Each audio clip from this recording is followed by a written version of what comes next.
Assalamualaikum warahmatullahi wabarakatuh. Salam sejahtera untuk kita semua. Shalom, Om Swastiastu, Namo Buddhaya, salam kebajikan.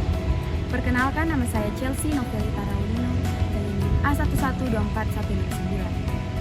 Video ini saya buat untuk memenuhi tugas akhir dari mata kuliah Filsafat Pendidikan dengan tema analisis konsep pendidikan seumur hidup. Coba kita renungkan.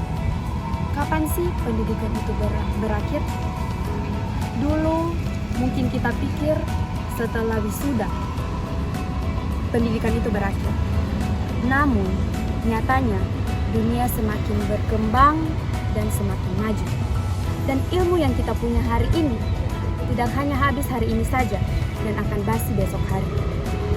Nah, disinilah konsep pendidikan seumur hidup menjadi sangat relevan. Dalam video ini, kita akan bedah dua hal penting.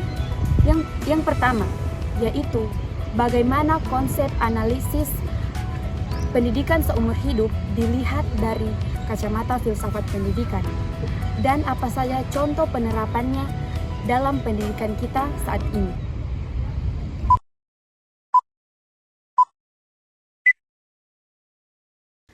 Mari kita masuk ke poin pertama, yaitu analisis konsep pendidikan seumur hidup dari perspektif filsafat. Secara filosofis, konsep ini menolak pandangan bahwa pendidikan itu seperti produk yang punya tanggal kadaluarsa atau batas akhir. Kita bisa lihat dari dua aliran filsafat utama. Yang pertama ada perennialisme dan esensialisme.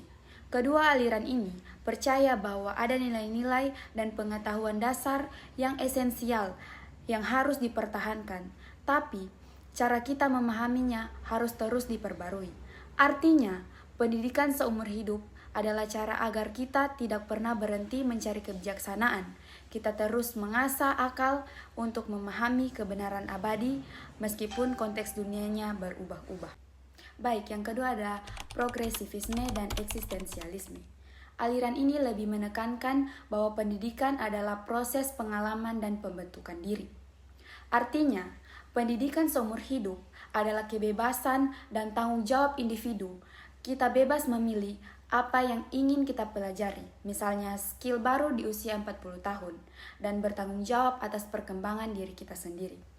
Pendidikan bukan lagi dipaksakan, tapi kebutuhan pribadi untuk menjadi manusia yang relevan dan bermakna.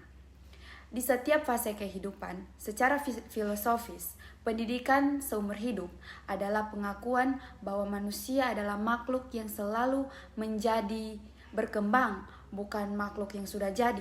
Selama kita hidup, kita akan terus belajar. Sampai di poin kedua yang ini jauh lebih praktis. Bagaimana sih konsep ini benar-benar diterapkan di lapangan? Konsep ini sudah merombak banyak struktur pendidikan formal dan non-formal. Beberapa contoh yang paling nyata, seperti yang pertama, sistem pendidikan formal yang fleksibel. Contohnya, banyak universitas kini menyediakan program rekognisi pembelajaran lampau atau RPL. Artinya, pengalaman kerja atau kursus yang sudah kita jalani bisa diakui sebagai SKS untuk mendapatkan gelar. Ini memungkinkan orang dewasa kembali kuliah tanpa harus mulai dari nol.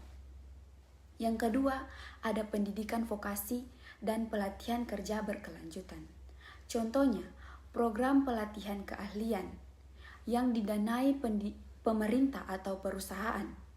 Misalnya, seorang karyawan marketing yang sudah bekerja 10 tahun harus ikut pelatihan digital, marketing, dan AI. Karena tuntutan pasar ini menunjukkan belajar bukan hanya untuk lulus, tapi untuk bertahan dan berkembang di dunia kerja.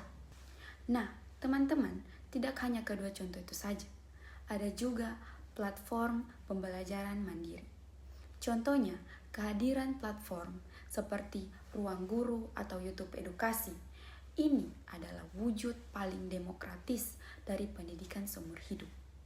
Siapapun, di usia berapapun, dan dari latar belakang apapun, bisa mengakses ilmu dari universitas terbaik di dunia. Bahkan hanya dengan bermodal smartphone, Semua contoh ini menegaskan bahwa pendidikan sudah keluar dari tembok sekolah dan menjadi bagian tak terpisahkan dari kehidupan sehari-hari. Pendidikan seumur hidup bukan hanya sekedar kebijakan, tetapi filosofi hidup. Ia menempatkan manusia sebagai subjek aktif dan terus bereksplorasi. Implementasinya ada di mana-mana, mulai dari sekolah, kampus, bahkan aplikasi belajar dalam genggaman kita pun. Mari kita jadikan long life education bukan hanya sekedar istilah gaul, namun kita jadikan sebagai identitas kita. Karena di zaman yang penuh perubahan ini, salah satu cara untuk kita tetap relevan yaitu dengan tidak pernah berhenti belajar. Sekian penjelasan dari saya, semoga bermanfaat untuk kita semua. Akhir kata saya ucapkan terima kasih. Wassalamualaikum warahmatullahi wabarakatuh.